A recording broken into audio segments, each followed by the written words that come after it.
I'm always trying to think of how can we increase our software footprint to add efficiencies into the day-to-day sort of more mundane tasks that we have in finance and accounting, as looking at entries or expense reporting, and that was a gift from God, expense reporting software. So I think it's really about what are specific ways increasing software footprint, or looking at processes, to Liz's point, and how can we build in additional efficiencies that will free up some of our bandwidth and give us more time to focus on more strategic type of initiatives.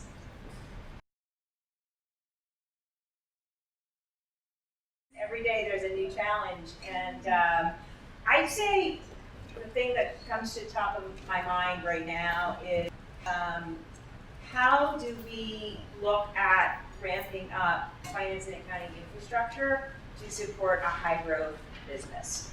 And how do you look at the timing of hiring, timing of putting processes in place, and looking at technology and information technology and increasing your footprint in information technology to support that growth? And the timing of it is really critical, because you never want to have excess resources basically being 50% utilized, the capacity being 50% utilized. You want to ensure that you're constantly working at 80 to 100%, hopefully not more than 100%, but of course, as we all know, that never works out that way. But I think that to me is a big challenge, is how do you plan that? How do you look at the long-term strategy of the company and sort of back into how you need to support that growth with the infrastructure?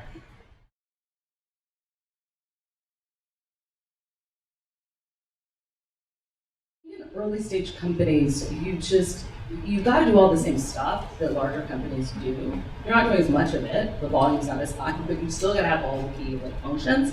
And we all know numbers well enough to know we can't have the same overhead that we have if we were a company that was 10, or as much as we want to, sometimes 10, 20 times our size. So I think it's interesting, because I think depending on the stage you're in, it's around the team, and thinking about kind of where do you balance kind of general athletes versus people who are really, really kind of snipers, and they're really expert at this one thing. This is what they can do and do well. And so I think the interesting thing is, depending on the stage of the company, you're trying to kind of determine, how do I balance covering a lot of surface area, right? Because there are a lot of, I mentioned all the things that my team has to think about every day, and then as well, where are the areas where we need a lot of depth and understanding. And so I think that's one thing that's unique, and I think it's a lot of fun, because I think that ultimately when you're in that sort of environment, I know, like I said, I feel like I'm learning something new every single day, and that's kind of the trade-off for the longer hours, potentially, because you're doing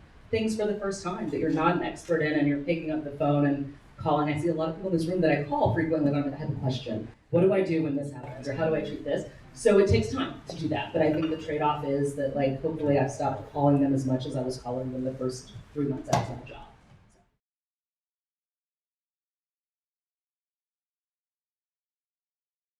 A great question is something that I think about, I think we all think about all the time, because the media landscape is changing so quickly, and companies need to change and evolve quicker if we're going to survive. And so as finance and accounting individuals, we need to take up the gauntlet and be the leader in helping the company to look at long-term vision, look at long-term planning, and help sort of solidify the view of enterprise value.